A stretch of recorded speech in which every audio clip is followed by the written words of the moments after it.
નમસ્કાર મિત્રો દેશ અને દુનિયાના સુપરફાસ્ટ સમાચારમાં તમારું સ્વાગત છે। મિત્રો આજથી નવરાત્રિનો પર્વ શરૂ થઈ રહ્યું છે। આજથી શારદીય નવરાત્રિ શરૂ થઈ રહી છે। જાણો કળશ સ્થાપનનું શુભ મુહૂર્ત। આજથી શારદીય નવરાત્રિની શુભ શરૂઆત થઈ ગઈ છે। પ્રથમ દિવસે મા શૈલપુત્રીની પૂજા થાય છે અને કળશ સ્થાપનની વિધિઓ પણ શરૂ થાય છે।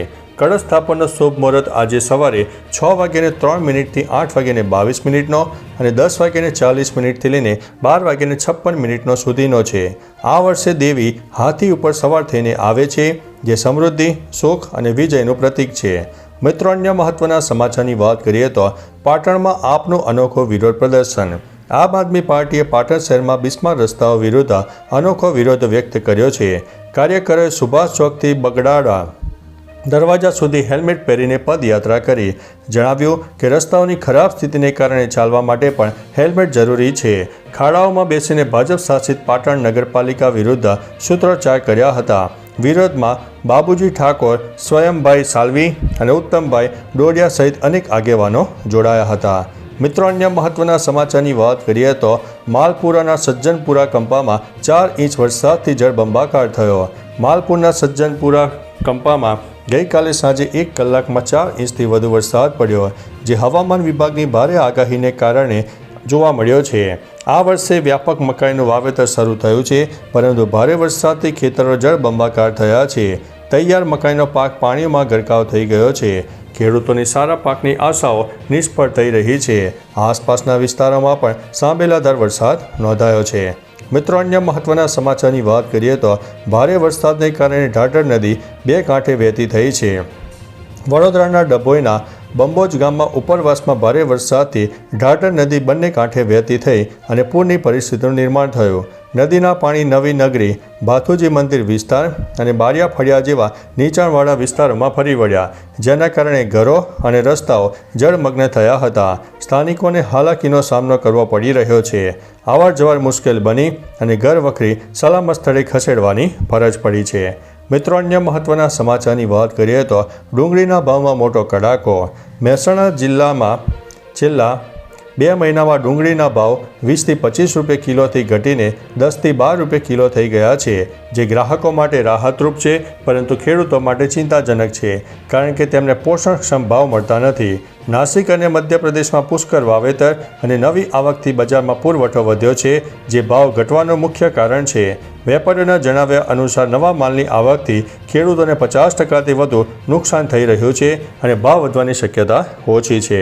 મિત્રો, અન્ય મહત્વના સમાચારની વાત કરીએ તો કપાસની આયાત ડ્યુટી રદ કરવા સામે કિસાન સંઘનો વિરોધ। સરકારે વિદેશી કપાસની આયાત ડ્યુટી રદ કરતા ખેડૂતો રોષે ભરાયા છે। બોટાદના ગઢડા માર્કેટિંગ યાર્ડ ખાતે ભારતીય કિસાન સંઘના નેતૃત્વમાં ખેડૂતોની મોટી બેઠક યોજાઈ, જેમાં હજારો ખેડૂતોએ ભાગ લીધો। ખેડૂતોનું કહેવું છે કે આ નિર્ણયથી તેમને યોગ્ય ભાવ નહીં મળે, કારણ કે ઉત્પાદન ખર્ચ સતત વધી રહ્યો છે। કિસાન સંઘે ચેતવણી આપી છે કે નિર્ણય પાછો નહીં ખેંચાય તો રાષ્ટ્રીય આંદોલન અને રસ્તા રોકો જેવા કાર્યક્રમો થશે। મિત્રો, અન્ય મહત્વના સમાચારની વાત કરીએ તો મહારાષ્ટ્રના નાયબ મુખ્યમંત્રી એકનાથ શિંદેનું એક્સ એકાઉન્ટ હેક થઈ ગયું। હેકર્સે તેમના એકાઉન્ટ ઉપર પાકિસ્તાન અને તુર્કીના ધ્વજોની તસવીરો પોસ્ટ કરી।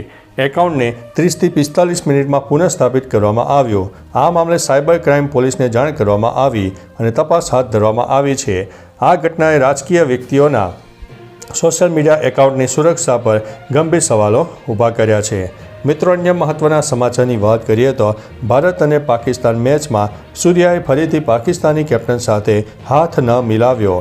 દુબઈમાં રમાઈ રહેલી એશિયા કપમાં ભારત અને પાકિસ્તાનના કેપ્ટનો વચ્ચે બંને ટીમો વચ્ચે પાછલી મેચ જેવી જ પરિસ્થિતિનું નિર્માણ થયું। બંને કેપ્ટનોએ ન તો હાથ મિલાવ્યા, ન તો એકબીજા પર નજર મિલાવી। છેલ્લી વખત આવું બન્યું ત્યારે પાકિસ્તાને તેના પર ખૂબ જ હોબાળો મચાવ્યો, પરંતુ હોબાળો નિરર્થક સાબિત થયો અને એન્ડી પાયક્રોટ આજની મેચ માટે રેફરી રહ્યા છે। મિત્રો, અન્ય મહત્વના સમાચારની વાત કરીએ તો સેના અને આતંકવાદીઓ વચ્ચે અથડામણ। અધિકારીઓ જણાવ્યું છે કે રવિવારે જમ્મુ અને કાશ્મીરના કિશ્તવાડ જિલ્લાના જંગલ વિસ્તારમાં સેનાના જવાનો અને આતંકવાદીઓ વચ્ચે ગોળીબાર થયો। જોકે કેસવાનમાં થયેલા ગોળીબારમાં જાનહાનિના કોઈ તાત્કાલિક અહેવાલ નથી, એમ અધિકારીઓએ જણાવ્યું હતું। અધિકારીઓએ જણાવ્યું છે કે જંગલ વિસ્તારમાં આતંકવાદીઓની હાજરીની માહિતી મળ્યા બાદ સેનાના જવાનોએ સર્ચ ઓપરેશન શરૂ કર્યું, ત્યારે ટૂંકી અથડામણ થઈ હતી। મિત્રો, અન્ય મહત્વના સમાચારની વાત કરીએ તો સોનાનો ભાવ 2 લાખ રૂપિયાને પાર કરશે. સોનાના ભાવમાં સતત વધારો જોવા મળી રહ્યો છે, ત્યારે તે દરરોજ નવા રેકોર્ડ બનાવી રહ્યું છે. આ દરમિયાન અમેરિકન સંસ્થા જેફરીઝે સોના માટે એક ચોંકાવનારો ભાવ આપ્યો છે. જેફરીઝના મતે સોનાનો ભાવ 2 લાખ રૂપિયા પ્રતિ 10 ગ્રામને પાર કરી શકે છે. જેફરીઝે આગાહી કરી છે કે વૈશ્વિક સ્તરે આર્થિક અસ્થિરતા અને વધતી ફુગાવાને કારણે રોકાણકારો સોના તરફ વળશે, જેના પરિણામે તેની માંગ અને ભાવમાં વધારો થશે. મિત્રો, અન્ય મહત્વના સમાચારની વાત કરીએ તો કૃષિ યુનિવર્સિટીમાં જુનિયર ક્લાર્કની ભરતી પરીક્ષામાં પેપર લીકનો આક્ષેપ.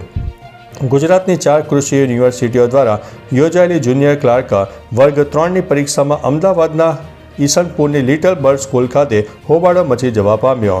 ઉમેદવારોએ પેપર લીક અને નિયમોના ભંગના આક્ષેપો કર્યા.